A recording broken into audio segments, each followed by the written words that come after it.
Young people have always been called to the front line, and this time around in different electoral processes, they are responding. However, you get to see a scenario where continuously they're being curtailed from actively and comfortably participating in democracy and governance. Case in point, the NRM youth elections being in the spotlight with the NRM National Conference this week. There was a lot of issues that came out through to the extent that the elections at various levels had to be suspended, and now have to wait for the party chairperson to actually address these issues and then also oversee the conducting of these elections. That in itself is injustice. So this morning on our Kickstarter, we get to look at the NRM youth elections in the spotlight. Ugandans' young voices truly being heard. My name is Priscilla Regina Naluoga. The backbone of this conversation is that the final phase of the NRM youth elections having been underway, you get to have a lot of issues that came through. I do have young people that will be giving us an insight into those particular issues.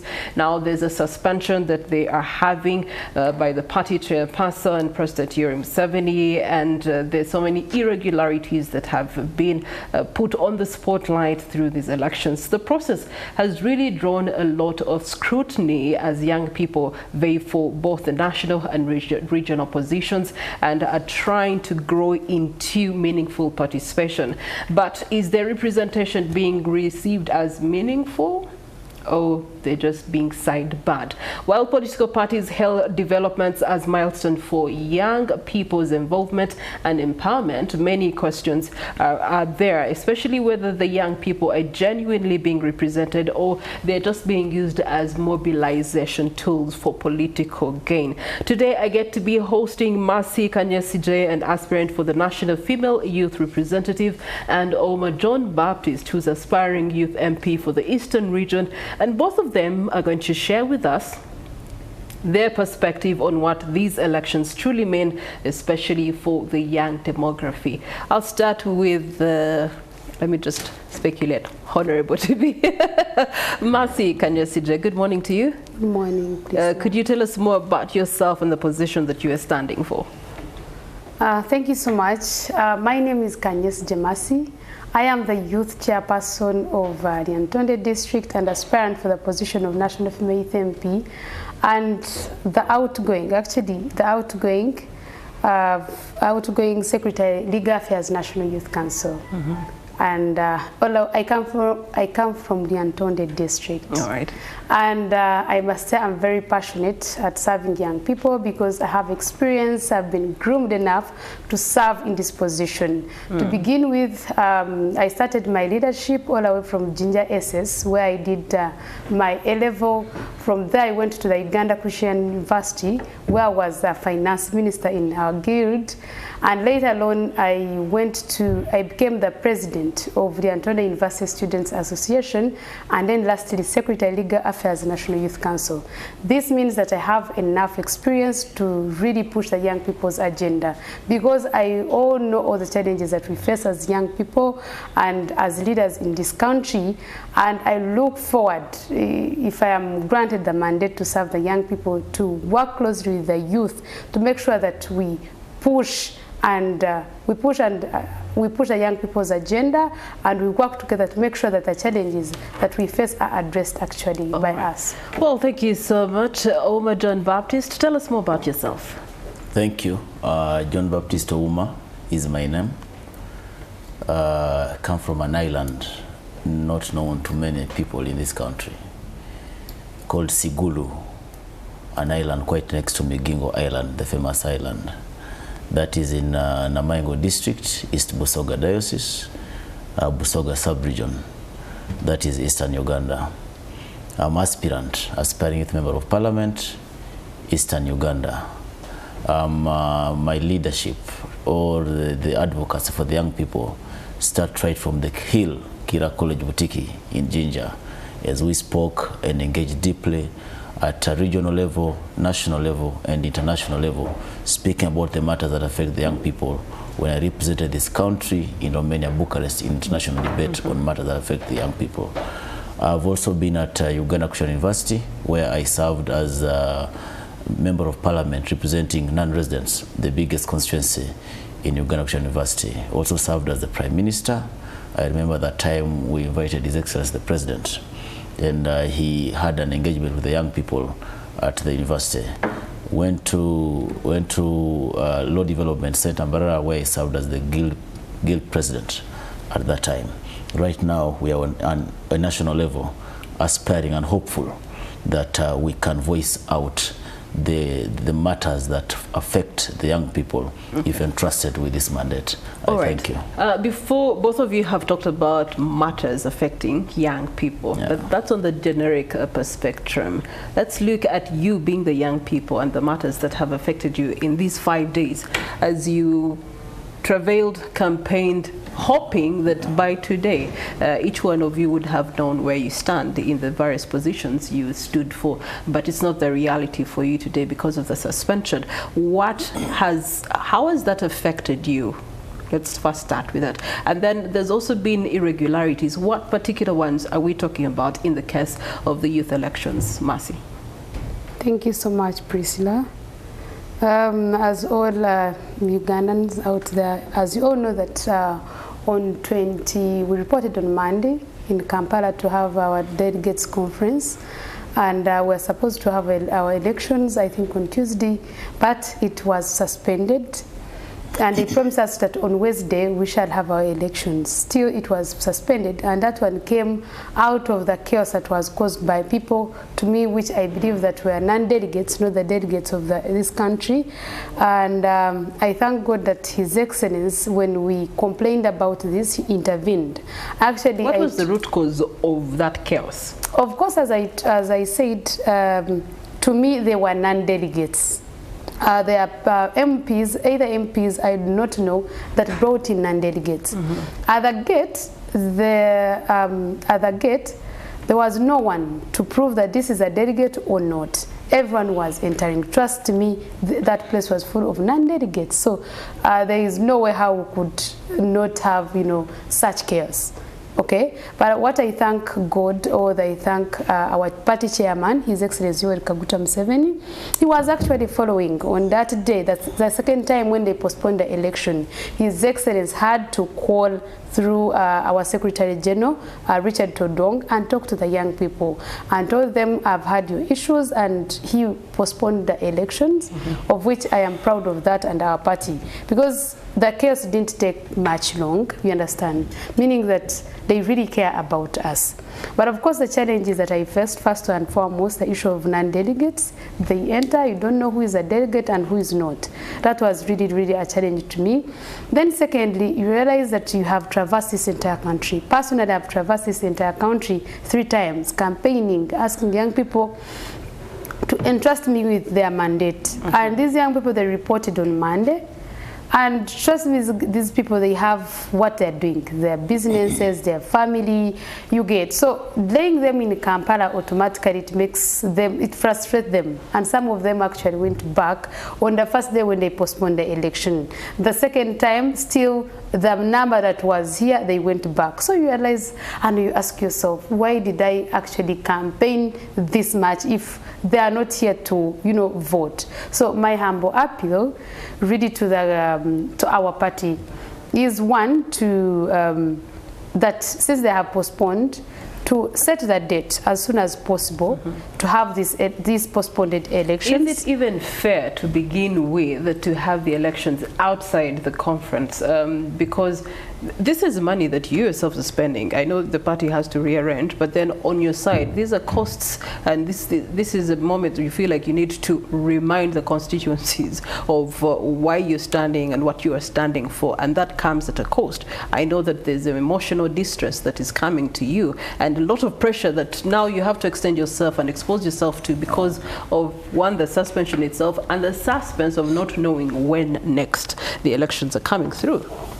Yeah, of course, as candidates, we were you know, we face those challenges, we spend, a lot, not only even only us the candidates, but also the young people. As I told you earlier, these young people, they come from far, they have their business, they left their families to come and be here. So at the end of the day, all of us were affected. But of course, as a leader, when you face such challenges, it doesn't mean that you break down or you do not continue with what you're doing. For us, me as a leader, I have to be resilient, address any challenge that I'm facing on my table. And I mean, we faced this challenge, but of course, me as a person, it was a blessing in disguise, because I had never attended the National Delegates Conference. It was my first time, and trust me, I learned a lot of things. If this time they have given us, trust me, I will perfect it. So I can't blame them so much. All right, let me talk to Sphere and John Baptist. What has been your experience in the past 5 years? I mean 5 days. The cancellations twice. How has it impacted what you hoped would have been achieved by today? Thank you. First of all, the young people are not happy at all. The young people are not happy at all with what transpired on the election day.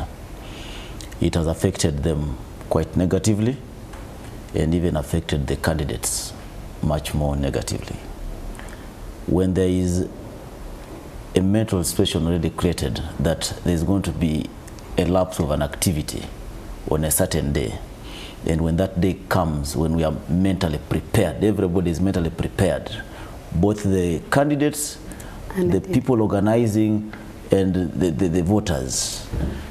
And then that day, things don't happen as planned. I want to totally assure you, we are back on zero. As candidates, we have to restart again the campaign.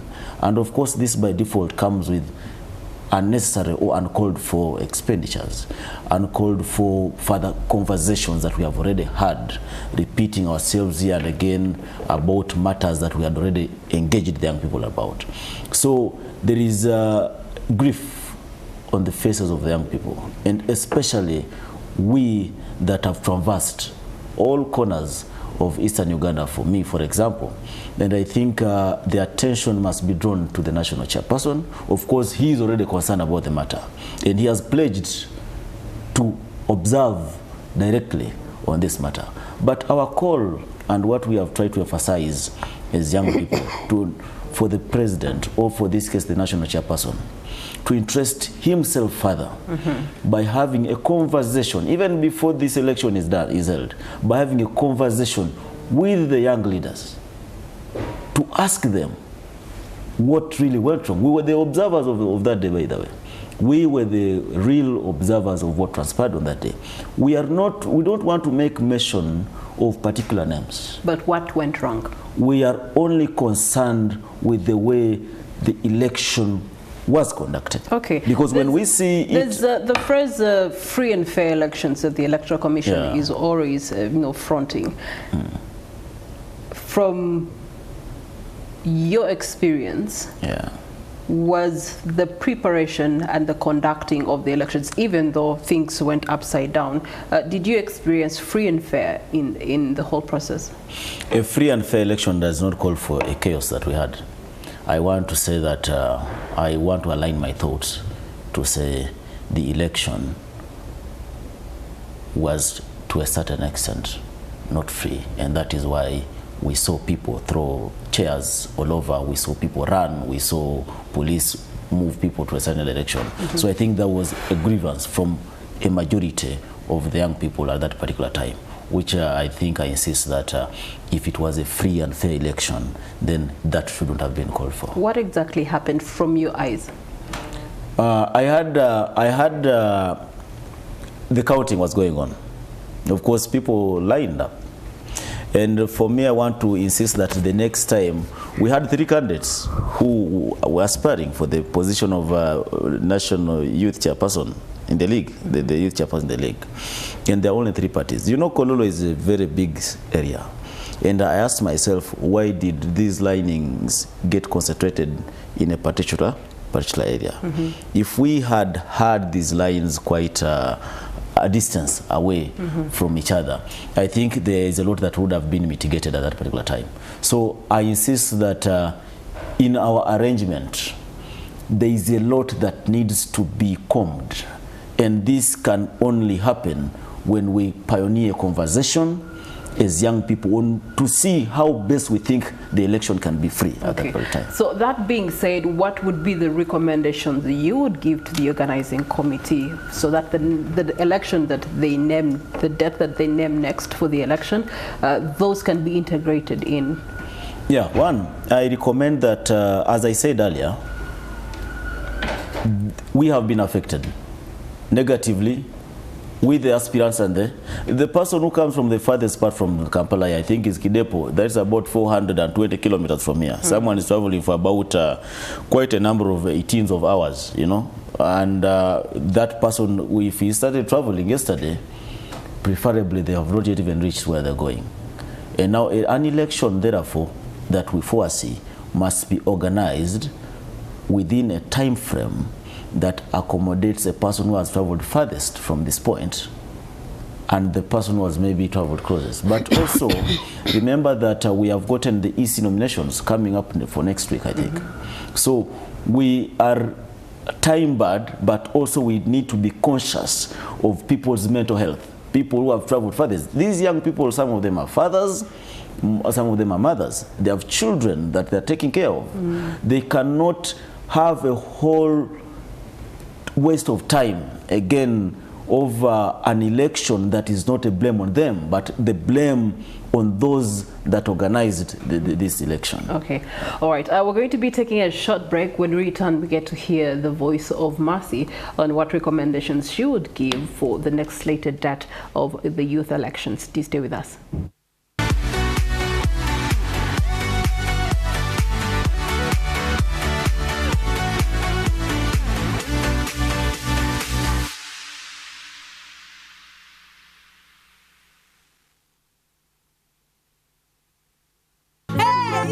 Yes!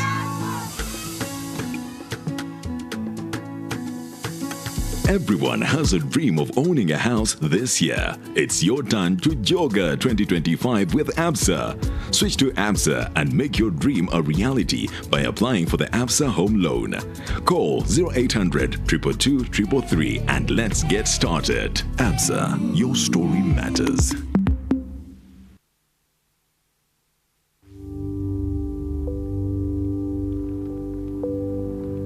Slow melting, smooth coating, long lasting. Taste the that wins. Buy any two participating Cadbury products. Scan the QR code or send a WhatsApp for a chance to win your share of 15 million shillings in amazing prizes. Cadbury, there's a glass and a half in everyone. T's and C's apply.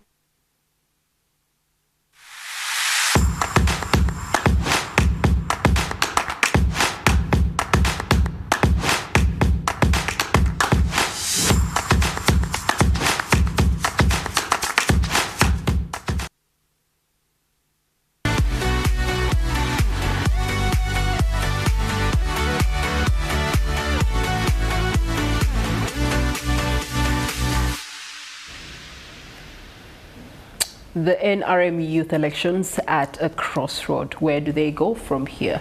Now, these are the realities for these young aspirants, and many of them that are not here in studio with us, but being represented by Mercy and John Baptist. The reality is that even with the turmoil that happened and the suspensions that came through twice, as aspirants, they were not put aside and addressed accordingly by the organizing committee.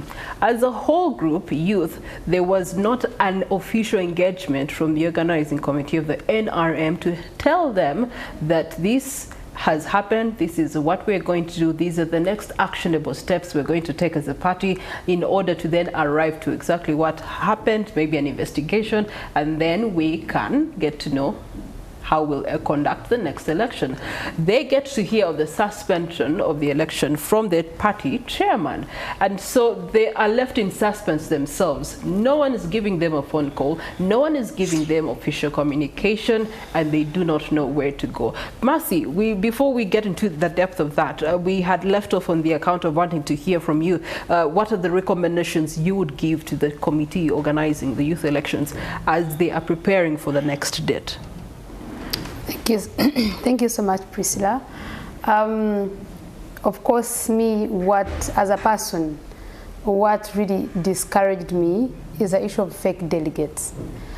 I really recommend the NRM Electoral Commission to have people sit on both gates, VIPs and the main gate, sit there to be verifying whether this is a delegate or a non-delegate. Yes, we are always given cards, but NASA Road is just down there. Yes, they go to NASA and they make other cards. So there is need for NRM Electoral Commission to deploy their staff to sit on those gates and be verifying who is a delegate and non-delegate. Then secondly, there is really need, as my brother said, that the lines, we need to keep a distance so that you can tell. Then, of course, where we are voting, to be honest, the light was not enough. The light was not enough, and I really recommend that we have light if we are going to have it. And then, of course, we should have these elections. Yes, okay, we should have them as early as possible. Because when you have it at night, honestly, young people, some Why of them... Why are you even having them at night? What are you doing during the day? What is being done during the day that they should be handled okay, at for night? me, why they're not holding SEC elections at night. Did they hold them at night? No. So why should they hold youth elections at night? Exactly. So yes, we need to, I really recommend we have these elections during daytime, because young people, some of them, they are sick, they have allergies, and trust me, someone who is not, who do not have a strong heart can't manage that coldness in Kololo. Trust me, even me, a candidate, I was constrained. There was too much coldness. Even me as a person who was a leader, I used to see my fellow leaders, comrades, seated on the seat, dozing. You know, it is really, really frustrating. And I call upon the NRM Electoral Commission and our party chairman to really see how they address these challenges. What other challenges have you faced personally as a young leader trying to navigate the NRM party structures, Omar? The movement system is underlined to cater for everybody. But from the look of things, what more can we call this if it is not political usage? What more can we call this if it is not disrespect to the young people? And we must still say we are proud to occupy the biggest part of the population of this country, 78%. It is not our own calling, but we are proud to state that. We only need to have an experience with the system or a bit of respect. The way the election has happened in the past days shows that the young people, particularly, why is it that it's only our election? Okay, even the entrepreneurs are there, but they're just joining us. Why is it that it is the young people being affected this time? And the party has seemed to give it a deaf ear, with all the due respect. And when we say we must run to the national chairman, is because maybe we are having no trust anymore, because we have given them benefit of doubt several times. An election, one position, we took about 24 hours to just elect one position like this. People were sleeping on those pavers, my sister, in the night. Unfortunate. On those pavers. Young people were sleeping on those pavers. Young mothers had their children the whole night. You can imagine the health of a lady. You can imagine the health of men at that time. So I think there must be interest into this issue. We had people access the gate. I had with finances. with lots of money. Where does this leave those that are demanding to compete in a fair environment? Where does this leave those that believe in the original principles of the movement? Voter bribery. That must be talked about. It must be addressed. They know. They know it's a bitter fact. They know. This is not the movement that President Museveni fought for many years ago. And if we are to cleanse the system, His Excellency, the national chairperson of the movement, must interest himself in having a conversation, a deeper conversation with all these young aspirants before election day. And we also demand, kindly, that let the election day be stated for us. We are operating in air. For me, I think that there is nothing but total disrespect to the young people of this country, especially within the government. Mercy, do you see this election as a turnaround point for greater youth participation within the NRM decision making? I beg your pardon? Do you see this election as a turning point for the youth participation? And the youth, I'm not talking about more, you aspirants, but then there's the greater youth, because they have to participate, they try to participate in your elections, they have to participate in the general elections. So how do you see this election how is it impacting the greater, participation of young people in elections generally? Thank you so much, Priscilla. Of course, we're in for party flag bearers. And of course, before we go for general elections, we need to have our party flag bearers. So it is very important, as I said earlier, as my brother said, that we are nearing to go for nomination to the General Electoral Commission. So there is need for us really to have this this election as soon as possible. But of course, we need to be given time, like 4 days to 3 days, so that people can settle in and they get the energy to come back in Kampala. Because I was talking to one of the Northern Youth MP, he told me, Masi, from the look of the things that people have interacted with from the Northern Uganda, okay, like few of them, they are saying that they feel like not coming back. Of course, as yes, the whole night. I really know the distance from here to Maracha. I really know I've traversed that entire country. It is really, really far. You get discouraged, you get tired. Even people from Abim, people from Iksoro, those are long distances. So really there is need to give us few days for people to settle in. They'll come back because we have no option but rather to vote for the party flag bearers, and then we go for the general elections. Okay. Yeah. All right. Moving forward, you talked about the challenges that young people face. Could you mention to us some of those that you are advocating for?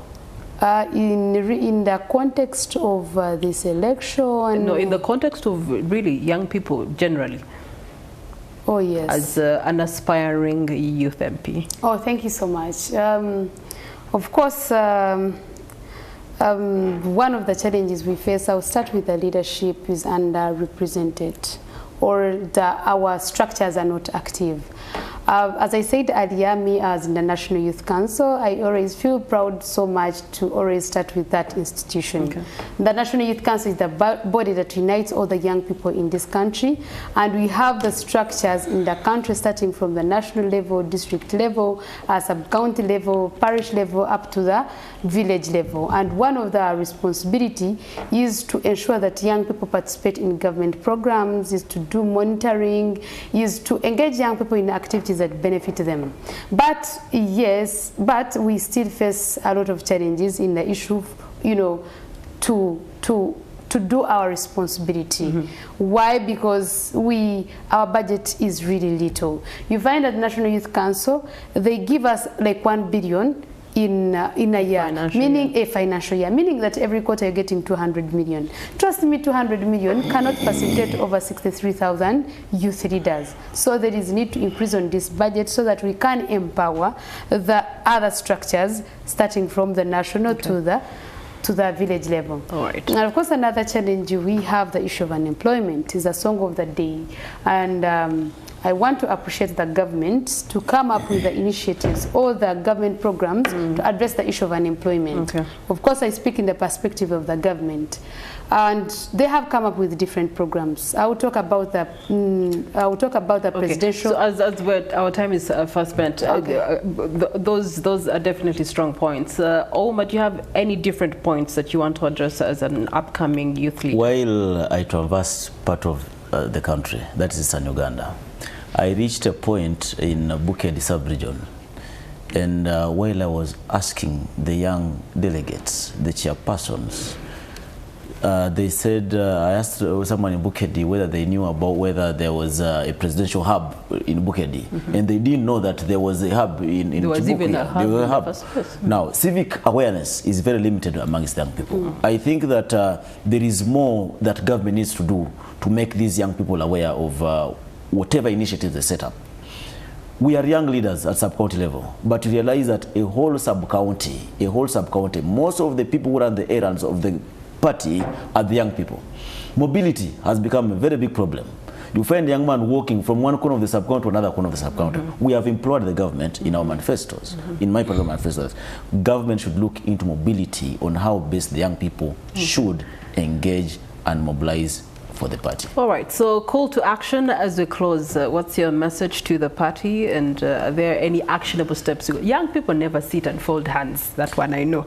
I believe there's some course of action you want to take so that this decision is made sooner than later. We're having a press engagement today, a press conversation, as all young leaders, aspirants, regardless of whether we have gotten little grievances, but we are all engaged. That's an action step. Okay. And that's goodwill actually from the young people. That shows that we are one at this particular time, and when there is a problem, we can all address it together. And by the way, we have requested that if the election is to happen, we need that state house. Okay. All right. I see your closing remarks and call to action.